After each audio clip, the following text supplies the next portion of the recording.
얼마 전 제가 유튜브를 보는데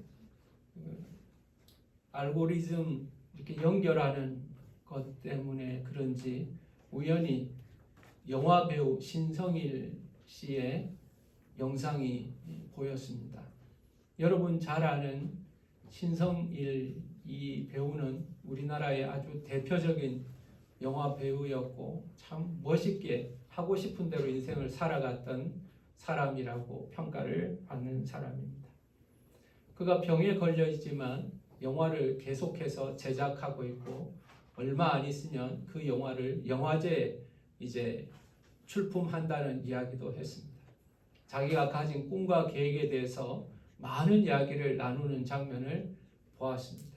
근데 그 인터뷰가 죽기 14일 전의 인터뷰였습니다. 그는 많은 계획을 가지고 있었고 많은 꿈을 꾸고 있었지만 그는 14일 후에 죽었던 겁니다. 그의 계획대로 되지 않았습니다. 그는 죽고 말았습니다. 그리고 저와 여러분도 언젠가 될지 모르지만 죽습니다. 착각하지 말아야 되는 게 하나가 있습니다. 나이가 많은 사람이 먼저 죽고 어린 사람, 젊은 사람은 나중에 죽을 것이라고 생각하지만 그건 일반적이긴 하지만 반드시 그렇지는 않습니다. 제가 장례식에 자주 갈 일이 있습니다. 화장장에 자주 갈 일이 있습니다. 거기에 보면 젊은 사람들도 어린 아이들도 많이 와 있는 것을 보았습니다. 다시 말하면 이 죽음이라는 것은 누구에게나 오는 것이고 그리고 죽음이라는 것은 순서가 없다는 겁니다. 흔히 하는 말로 이 세상에 오는 것은 순서가 있지만 이 세상을 떠나는 데에는 순서가 없습니다. 내년에 나는 반드시 살아있을 것이라고 보장받은 사람은 여기 아무도 없다는 말입니다. 그런데 여러분, 더 중요한 사실이 하나가 있습니다. 모두가 죽는다. 그 다음에 죽음이 끝이 아니라는 것입니다. 죽음 후에는 심판이 있습니다. 많은 사람들은 이것을 부인합니다. 부인하고 싶습니다.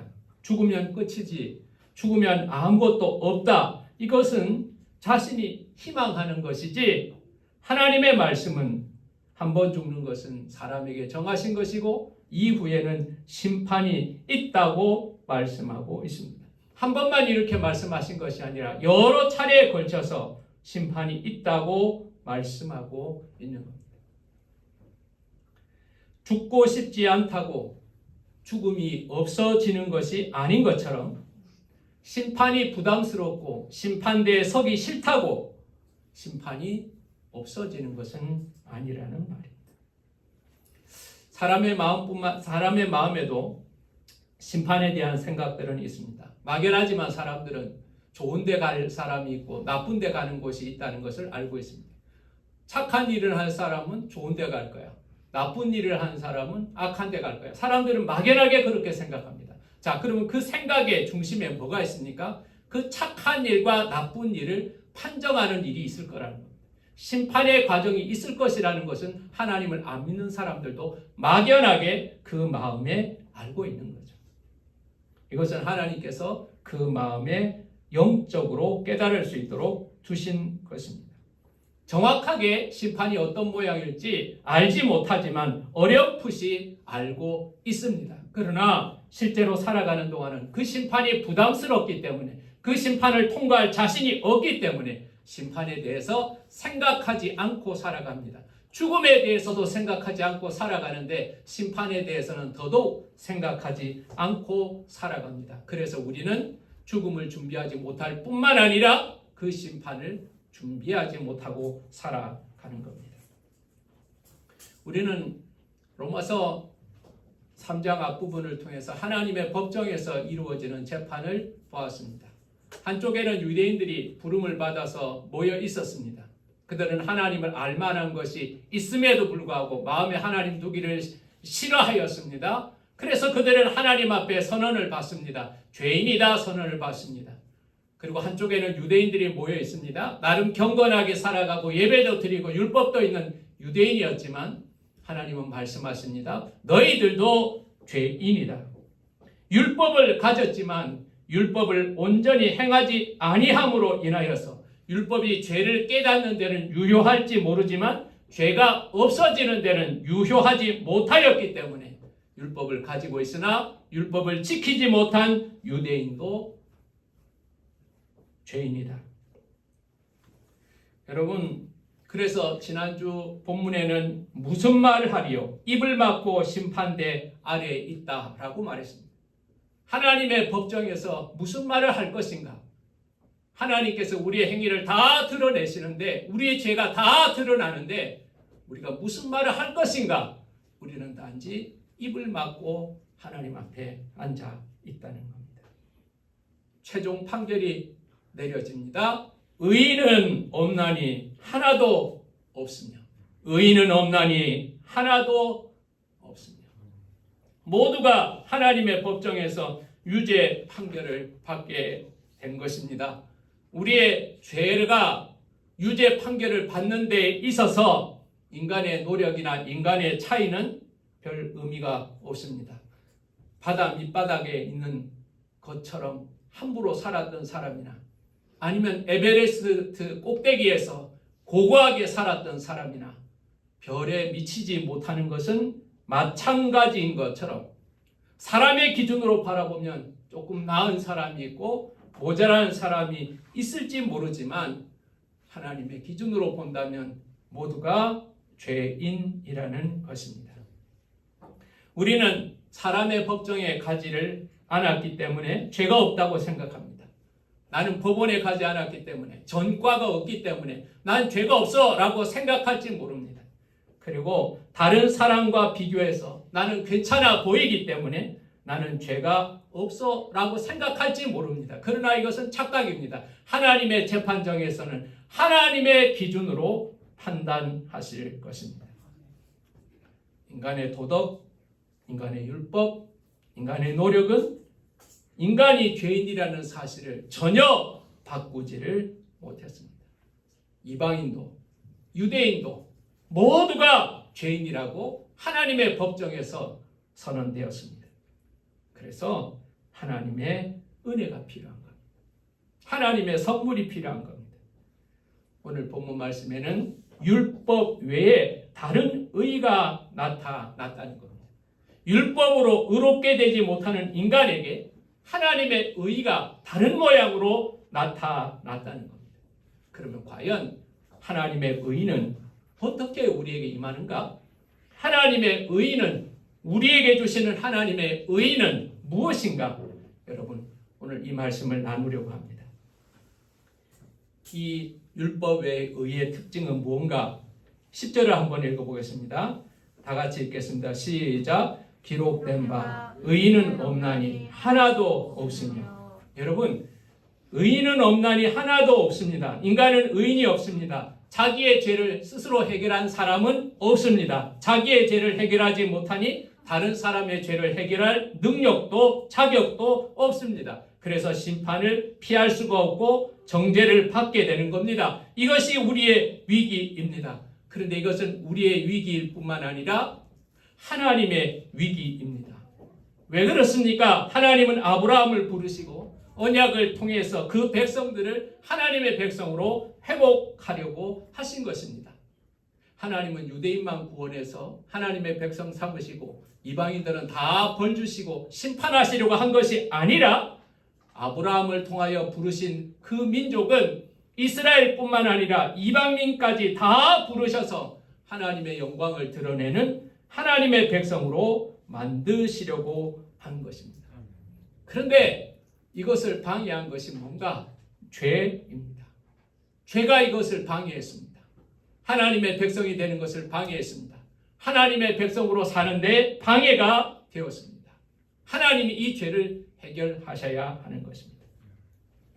에덴 동산에서 아담과 하와는 실패했습니다. 하나님의 거룩한 청지기로 사는데 실패했습니다. 하나님이 주신 아름다운 동상을 경영하고 하나님을 예배하고 하나님을 사랑하고 높이고 살아가는데 실패했습니다. 그러나 이것이 하나님의 실패가 될 수도 있습니다. 하나님이 만들어 놓은 아름다운 동산과 가장 걸작인 아담과 하와가 실패했다는 것은 하나님의 실패가 될 수가 있는 거예요. 그래서 하나님은 그들을 죽이지 않으셨습니다. 아담과 하와의 죄를 해결하는 길을 열어주신 것입니다. 아담과 하와가 실패했지만 하나님은 아담과 하와를 만드신 하나님은 그 죄로 인하여 실패하지 않으신 겁니다. 21절 말씀을 우리 다 같이 읽어보겠습니다. 시작. 이제는 율법 외에 하나님의 한 의가 나타났으니 율법과 선지자들에게 증거를 받은 것이라 그랬습니다. 여러분, 율법을 주신 것이 아니라 율법 외에 다른 의가 나타났다는 겁니다. 근데 이 나타난 하나님의 의는 어떤 것인가? 새롭게 만든 게 아니에요. 율법과 선지자들이 이미 증언하고 있다는 것은 구약 성경에도 율법에도 이것이 이미 담겨 있었다는 것입니다. 자, 그것이 구체적으로 어떻게 나오는가? 26절을 다 같이 읽겠습니다. 시작. 곧 이때 자기의 의로우심을 나타내사 자기도 의로우시며 또한 예수를 믿는 자를 의롭다 하려 하심이라 그랬습니다. 여러분, 이때 자기의 의로우심을 나타냈습니다. 하나님이 자신의 의로우심을 나타냈습니다. 그리고 자기의 의로움을 나타냈을 뿐만 아니라 예수 믿는 자를 의롭다고 하셨다는 겁니다. 여러분, 또 하나의 하나님의 의가 무엇입니까? 예수 믿는 자를 의롭다고 하시는 하나님의 의가 나타난 겁니다. 율법으로 의롭게 되는 게 아니에요. 예수 믿는 자를 의롭다고 하시는 하나님의 의가 나타난 거예요.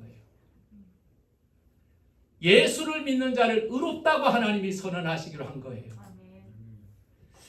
자, 여러분, 이 말은 쉽게 동의를 할 수가 없어요. 예수 안 믿는 사람들은 다 그렇게 동의가 안 될 겁니다. 예수가 하나님의 공이라고요? 예수를 믿는 믿음을 의롭다고 여긴다고요? 우리는 반대합니다. 이렇게 말할 겁니다. 예수님은 훌륭한 분이에요. 예수님은 아주 탁월하신 분이죠. 사랑이 많은 분이에요. 좋은 분입니다. 그러나 왜 꼭 예수만 믿어야 합니까? 다른 좋은 사람을 믿으면 안 됩니까? 공자 같은 사람은 어떻습니까? 석가모니 같은 사람은 어떻습니까? 다른 사람은 안 되고 왜 꼭 예수를 믿는 믿음을 의로 여기십니까? 라고 이렇게 물어볼 수가 있습니다. 거절하면서 우리에게 반박할 수가 있습니다. 예수만 믿는다고 구원이라고? 그런 독선이 어딨냐고 우리에게 이렇게 반박하고 있는 겁니다. 그때 우리는요, 십자가를 보아야 합니다. 여러분, 십자가를 보아야 합니다. 십자가가 어떤 곳인가? 죄를 해결하는 장소입니다. 죄를 해결하는 장소가 십자가입니다. 구약에 하나님께서 성막을 만들어 놓으시고 그 성막의 가장 중심 홀리 오브 홀리에 법궤를 놓으셨죠. 근데 그 법궤에서도 가장 중요한 부분이 어디 있냐니까 법궤의 뚜껑입니다. 법궤의 뚜껑. 그 법궤의 뚜껑을 뭐라고 불렀냐 하니까 속죄소라고 불렀습니다. 속죄소. 여러분, 속죄소가 방이 아니고요. 공간이 아니고요. 성막에 있는 법궤의 뚜껑이 속죄소예요. 왜 그게 속죄소인가? 대제사장이 그 속죄소에 들어가서 짐승의 피를 받으면서 하나님 앞에 죄 사함을 선언하는 자리였어요. 하나님께서는 그 법궤 뚜껑 그 법궤를 덮고 있는 그 뚜껑 속죄소에서 짐승의 피를 바르며 죄 사함을 받는 죄를 해결하는 길을 우리에게 열어주신 거예요. 근데 여러분, 예수 그리스도의 십자가가 바로 그 속죄소의 역할을 감당하는 것입니다. 속죄소의 역할. 우리 죄가 거기서 사함을 받는 거예요. 거기서 사함을 받는 거예요. 25절을 우리 한번 읽어보겠습니다. 25절 다 같이 읽겠습니다. 시작. 이 예수를 하나님의 그의 피로써 믿음으로 말미암는 화목제물로 세우셨나니 예언이 됐습니다. 여러분, 예수님을 뭐라고 말씀하십니까? 화목제물이 되게 하셨다. 그 피로써 화목제물이 되게 하셨다. 여러분 왜 피가 나올까요? 구약의 제사 제도를 생각하는 겁니다. 피 흘림으로 인하여서 사함을 받게 하는 것, 피 흘림이 없이는 사함이 없는 그 제사 제도를 떠올리게 하는 겁니다. 예수의 피가 십자가에서 뚝뚝 떨어졌어요. 뚝뚝 떨어졌어요. 그래서 우리의 죄가 사함을 받았고 그로 말미암아 화목 제물이 되었다는 겁니다. 하나님 앞에 드리는 제사 중에서 화목제라는 제사가 있습니다. 이 화목제라는 제사의 특징은 죄인이 죄로 인하여 하나님과 원수가 되었는데 그 죄를 다 사함을 받고 죄 없는 인간으로 하나님 앞에 화목을 누리는 것, 하나님과의 관계를 회복하는 제사를 화목제라고 하는 거죠.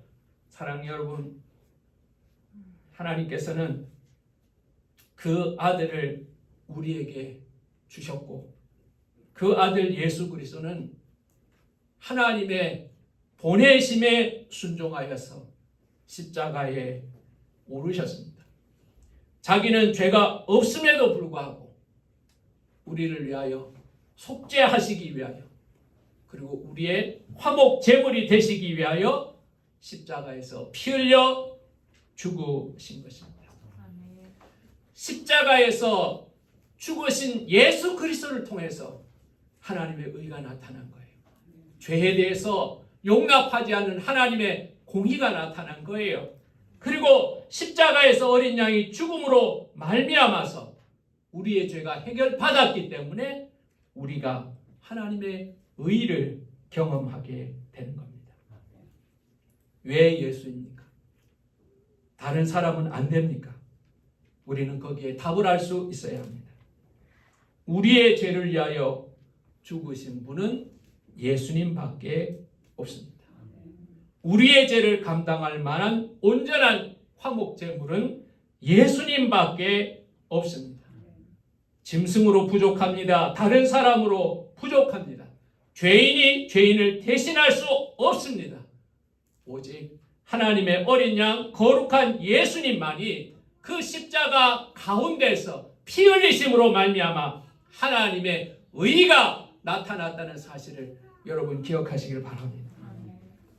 두 번째로 이 하나님의 의는요, 믿음으로 말미암아 우리에게 공급되는 의입니다. 의입니다. 하나님의 의가 십자가에서 나타났어요. 그러나 피 흘린 예수 그리스도를 통하여 나타난 하나님의 의는 저절로 내 것이 되는 것이 아닙니다. 예수 그리스도는 우리 모두를 위하여 죽으셨습니다. 우리의 모든 죄를 사하시기 위해서 피 흘렸었습니다. 그러나 그 피 흘리심으로 말미암아 저절로 속죄의 효과가 나타나는 것은 아닙니다. 예수 그리스도가 모든 사람을 위하여 죽으셨지만 모든 사람의 죄가 저절로 없어지는 것은 아닙니다. 그건 공의가 아니죠. 하나님의 의가 십자가에 나타났는데 그 나타난 하나님의 의가 어떻게 내 것이 될 것인가? 어떻게 그 의가 나의 의가 될 것인가? 24절, 25절을 우리 다 같이 읽겠습니다. 다 같이 읽습니다. 시작. 그리스도 예수 안에 있는 속량으로 말미암아 하나님의 은혜로 값없이 의롭다 하심을 얻은 자가 되었느니라. 이 예수를 하나님이 그의 피로써 믿음으로 말미암는 화목제물로 세우셨으니 이는 하나님께서 길이 참으시는 중에 전에 지은 죄를 간과하심으로 자기의 의로우심을 나타내려 하심이라. 예수님이 십자가에 못 박힐 때 그 주위에 두 명의 강도가 같이 못 박혀 있었습니다. 그들은 똑같이 예수님의 십자가를 바라봤습니다. 한 사람은 예수님의 십자가를 바라보면서 조롱하였습니다. 네가 하나님의 아들이냐? 네가 메시아냐? 그러면 너를 구원하고 우리도 좀 구원해보라. 그는 반드시 보고 있었습니다. 예수님의 십자가를 보고 있었습니다. 그러나 그는 조롱하였습니다. 아무런 일이 일어나지 않았습니다. 그러나 한편의 강도는 예수 그리스도를 바라보면서 예수 그리스도를 하나님의 아들로 그리고 구주로 믿었습니다. 당신의 나라에 임하실 때 나를 기억해 주십시오. 믿음을 가지고 예수 그리스도를 바라보는 자에게 죄 사함과 구원이 이루어진 줄 믿으시길 바랍니다. 하나님의 의가 저절로 이루어지는 게 아닙니다. 예배 드렸다고 해서 십자가를 안다고 해서 하나님의 의가 여러분의 것이 되는 것이 아닙니다. 예수 그리스도의 십자가에서 이루어진 일을 먼저 알아야 합니다. 여러분, 예수 십자가에서 무슨 일이 이루어졌는가? 오늘 본문은요, 3가지가 이루어졌다고 말하고 있습니다. 첫 번째는요, 속량이 일어났다고 말씀하고 있습니다. 속량이 일어났습니다. 속량이 일어났습니다. 속량이라는 것이 무엇인가?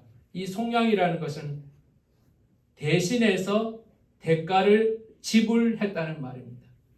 노예가 범죄하여서 붙들려 있을 때 그 노예가 지은 죄에 대한 대가를 지불하고 그 노예를 자유케 하는 것, 그때 지불한 것이 속량이라는 말입니다.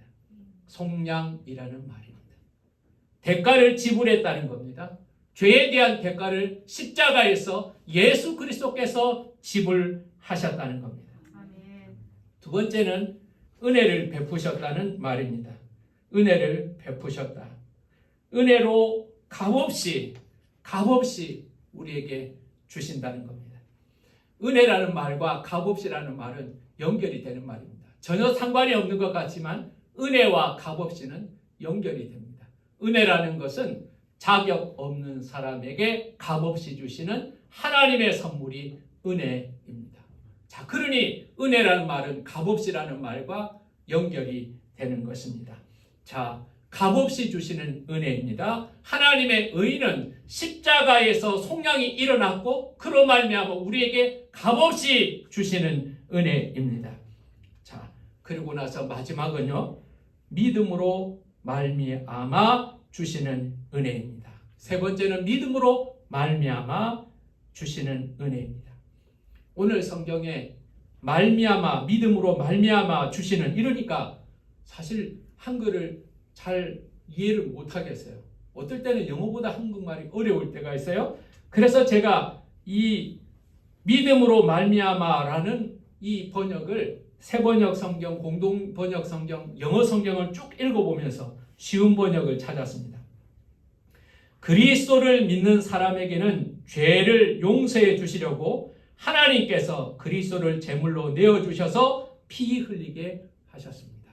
그리스도를 믿는 믿음을 의로 여기신다는 겁니다. 새 번역 성경에는 이렇게 기록되어 있습니다. 하나님께서는 이 예수를 속죄 제물로 내어주셨습니다. 그것은 그의 피를 믿을 때에 유효합니다. 라고 말합니다. 사랑하는 여러분, 예수를 믿는 믿음을 의로 여기시는 겁니다. 더 정확하게 말하면 우리의 죄를 위하여 예수 그리스도께서 십자가 지신 사건을 믿는 자를 의로 여기신다는 것입니다. 착한 일을 많이 한다고 의로 여기는 것이 아닙니다. 착한 사람이 되어야 의로 여기시는 것이 아닙니다. 봉사를 많이 하고 다녀서 의롭게 되는 것은 아닙니다. 남을 위하여 피 흘린다고 하여도 이것으로도 부족합니다. 다시 확인하겠습니다. 28절 말씀입니다. 그러므로 사람이 의롭다 하심을 얻는 것은 율법의 행위에 있지 않고 믿음으로 되는 줄 우리가 인정하노라. 여러분, 하나님은 믿는 믿음을 의롭다고 선언하셨습니다. 그리고 그 믿는 믿음을 보시고 죄를 간과하신 것입니다. 죄가 없다고 하신 것입니다. 그 죄에 대한 대가를 예수님이 지불하셨기 때문에 나는 죄가 없는 사람이 된 것입니다. 내가 나를 봐도 용서가 안 됩니다. 가만히 생각해보면 내가 얼마나 모순적이고 참 연약하고 부족한 사람인지 자주 자신에게 실망할 때가 있지 않습니까? 그러나 하나님은 말씀하십니다. 너는 죄가 없다. 십자가를 믿는 너에게는 아무런 죄가 없다고 하나님이 의롭다고 선언하시는 겁니다. 나는 내 죄를 기억해요. 초등학교 때 지은 죄를 기억해요. 뭘 슬쩍 가져온 걸 기억해요. 거짓말했던 것도 기억을 해요.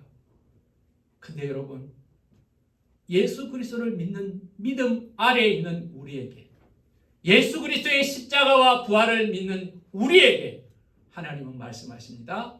너는 죄가 없고 나는 너의 죄를 기억하지 못한다. 여러분, 이것이 어떻게 임합니까? 은혜로 임하는 겁니다. 예수 믿기 힘든 이유가 바로 여기에 있습니다. 은혜, 값없이 주시기 때문에 그렇습니다. 값 없이 주시는 것과 가치가 없는 것은 다른 것이죠. 콩팥을 기증할 때 돈 받고 기증하지는 않잖아요. 값없이 줍니다. 그러나 그게 가치 없는 것이 아니잖아요. 예수의 생명은 말할 것도 없죠. 두 쪽 가운데 한쪽에 있는 콩팥을 줄 때도 값없이 준 것을 인하여 감격하는데, 예수 그리스도께서 나를 위하여 십자가에 피 흘리시고 죽으신 것, 그것도 은혜로 주신 것이에요. 우리는 십자가 앞에 무언가를 할 수가 없어요. 십자가를 만든 사람도 아니요, 십자가에 5분이라도 올라가 있었던 사람도 아니요, 예수님을 대신해서 매질을 당한 사람도 아니요, 우리는 예수 그리스도의 십자가 공로 앞에서 아무것도 자랑할 것이 없습니다. 더하거나 뺄 것이 없기 때문에 그렇습니다. 하나님께서는 십자가에서 자신의 아들을 통하여 우리의 죄의 값을 물으셨습니다. 그리고 하나님의 공의가 실천되었고, 하나님은 말씀하시기를 예수를 믿는 자는 죄가 없다고 선언하신 것입니다. 더 정확하게 말하면 예수님께서 십자가에서 이루신 것을 믿는 자를 의롭다고 여기시는 것입니다. 하나님이 계획하시고 그 아들은 십자가에서 순종하시고 죽은 아들 예수 그리스도를 성령께서 부활하게 하신 그 놀라운 사건을 믿는 믿음을 의로 여기신다는 것입니다. 아멘. 복음이 무엇입니까? 복음은 우리의 죄를 위하여 아들 예수님을 십자가에서 죽게 하셨고 성령께서는 부활하게 하셨다는 것을 믿는 믿음을 의로 여기신다는 것입니다. 예수 믿는 자를, 예수의 십자가를 믿는 자를 의로 여기신다는 것이 복음인 것입니다. 행위는 자신을 의지하는 것이고, 믿음은 자신의 노력을 의지하지 않고 하나님께서 하신 것을 신뢰하는 것입니다. 내 힘으로 내 노력으로 하려고 한 것이 아니라 하나님께서 나를 위하여 십자가에서 이루어 놓으신 것을 그대로 믿는 것이 우리의 의가 되는 것입니다. 마지막 세 번째, 마지막으로 세 번째, 믿음으로 하나가 되게 하십니다. 우리는 하나님의 복음이 우리를 의롭게 하는 것에 그치지 않고 하나님의 백성들을 하나가 되게 한다는 사실을 기억해야 합니다.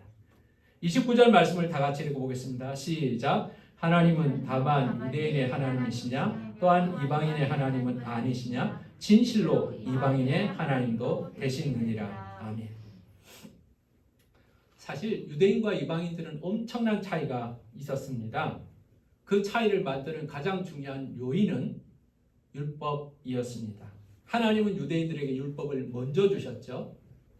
하나님은 유대인들에게 율법을 주셔서 그 율법을 지키고 그 율법대로 살며 그리고 많은 세상 가운데 하나님의 영광을, 아름다움을 드러내라고 하신 것입니다. 그런데 유대인들은 하나님의 계획과 하나님의 명령에 충실하지 못했습니다. 그들은 율법을 거대한 장벽처럼 쌓아서 우리와 이방인들과 엄청난 차이가 있다는 것을 드러내었습니다. 그리고 이 율법의 울타리 안에 있는 자기들은 하나님의 백성이라고 말하고 이 울타리 밖에 있는 자들을 개라고 말했습니다. 자기들은 율법을 온전히 준수하지 못하면서 율법이 없는 이방인들은 차별하였습니다. 이방인들에게는 율법이 없고 율법이 없기 때문에 구원이 없다고 그들은 선언했습니다. 결코 하나가 될 수 없었습니다. 그런데 여러분, 율법을 행함으로 인하여 의롭게 되는 일이 중단이 되었습니다. 하나님의 또 다른 의가 나타났기 때문에 그렇습니다. 이방인과 유대인들을 구별하던 율법은 무너지게 되었습니다. 그 벽이 무너지게 된 것입니다. 하나님께서 우리에게 새로운 의의를 주셨는데 그것은 율법이 아닌 믿음의 법인 것입니다. 26절을 다시 한번 읽어보겠습니다. 시작. 곧 이때 자기의 의로우심을 나타내사 자기도 의로우시며 또한 예수 믿는 자를 의롭다 하려 하시니라. 그런즉 자랑할 데가 어디 있느냐? 있을 수가 없느니라. 무슨 법이로냐? 행위로냐? 아니라 오직 믿음의 법이로니라. 그러므로 사람이 의롭다 하심을 얻는 것은 율법의 행위에 있지 않고 믿음으로 되는 줄 우리가 인정하노라. 유대인들에게 율법을 주셔서 그 율법을 지키게 하시고 그 율법을 통해 하나님을 증거하게 하라고 주신 율법은 분명히 귀한 것이지만 이제는 그 율법으로 온전하게 되지 못함으로 인하여 하나님께서는 차별이 없는 또 다른 법을 주셨는데 그것이 믿음의 법이요. 그 믿음의 법은 유대인과 이방인에게 똑같이 주어졌기 때문에 같은 하나님이 같은 믿음으로 이방인과 유대인에게 똑같이 주셨기 때문에 이제는 두 집단은 차별이 없는 것입니다. 유대인의 특권은 철폐된 것입니다. 할례자도 믿음으로 말미암아 무할례자도 믿음으로 말미암아 의롭다 하시는 하나님은 한 분이라고 말씀하십니다. 믿음의 법 안에서 하나가 된 겁니다. 십자가 아래서 하나가 된 겁니다. 여러분 이게 굉장히 중요합니다.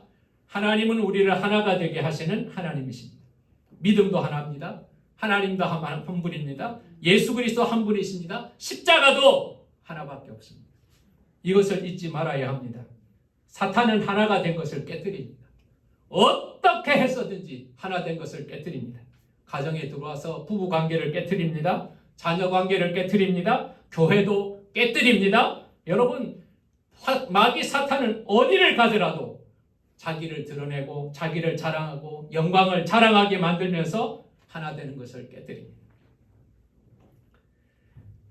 사랑하는 여러분, 우리는 율법이 폐기되었다는 말을 듣고 한 가지 생각나는 것이 있습니다. 자, 그러면 율법은 지킬 필요가 없는가? 이걸 다른 말로 말하면 그럼 우리는 죄를 지어도 되는가? 여러분 기억해야 할 것이 있습니다. 하나님은 우리의 죄를 사하여 주신 것이지 우리가 죄를 지어도 되는 자격을 주신 것이 아닙니다. 여러분 죄를 사하여 주시는 것과 죄를 지어도 되는 자격을 주셨다는 것은 엄청난 차이가 있습니다. 지금도 구원파는 이렇게 가르칩니다. 예수 믿는 자에게는 결코 정죄함이 없다. 그러므로 죄를 신경 쓰지 말고 살아라. 마음이 원하는 대로 살아도 별 문제 없다. 예수님 당시부터 이 사도 바울의 때부터 지금까지 이 의롭게 하시는 죄의 용서하심에 대한 이 은혜를 잘못 해석하여서 죄를 지어도 괜찮다고 생각하며 살아가고 있다는 겁니다. 내가 죄를 용서받았지만 죄를 지어서는 안 됩니다. 죄를 미워하고 죄를 멀리해야 합니다. 왜 그런가? 죄를 지으면 다시 죄의 종이 되기 때문에 그렇습니다. 우리는 의의 종이 되기로 결단하지 않았습니까?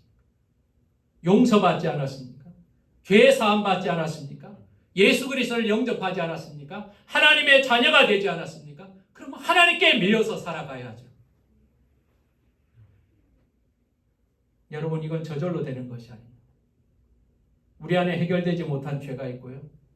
우리 밖에는 마귀 사탄의 유혹과 시험이 있습니다. 그러므로 여러분 우리가 믿음으로 우리의 마음을 지키고 믿음으로 결단하지 아니하면 우리는 어느 사이에 다시 죄의 종이 되고 말 것입니다. 여러분 하나님의 재판정에서 의인은 없나니 하나도 없다는 선고를 받았을 때 모두가 입을 막고 쥐 죽은 듯이 조용히 있었습니다. 그런데 그 가운데에서 하나님의 은혜를 입은 우리를 향하여 주님은 이렇게 선고하십니다. 너의 지은 죄를 찾아볼 수 없다. 너는 의롭다. 너는 십자가를 믿는 믿음이 있기 때문이다 라고 선언하십니다. 죄가 있으나 용서해 주신다는 것이 아닙니다. 죄가 없다고 선언하시고 의롭다고 선언하십니다. 그리고 영원한 하나님의 나라를 상속받는다고 말씀하십니다. 사랑하는 여러분, 죄를 짓지 않으려고 노력하며 사는 것으로는 부족합니다. 조금 더 적극적으로요. 착한 일을 하면서 살아간다고 우리가 의로워질까요? 아닙니다. 이미 그건 유대인들이 실패했던 겁니다. 착하게 살아보려고 율법을 지키려고 노력하는 것으로 의로워질 수 없습니다. 죄를 이기려면, 하나님의 의롭다 하심을 경험하려면 예수 그리스도의 십자가를 붙들어야 합니다. 하나님의 아들을 통해서 이루어진 하나님의 놀라운 구원의 사건을 믿고 그것을 누리며 살아야 하는 것입니다. 갈라디아서 6장 14절에 보면 주 예수 그리스도의 십자가 외에는 결코 자랑할 것이 없다고 말합니다.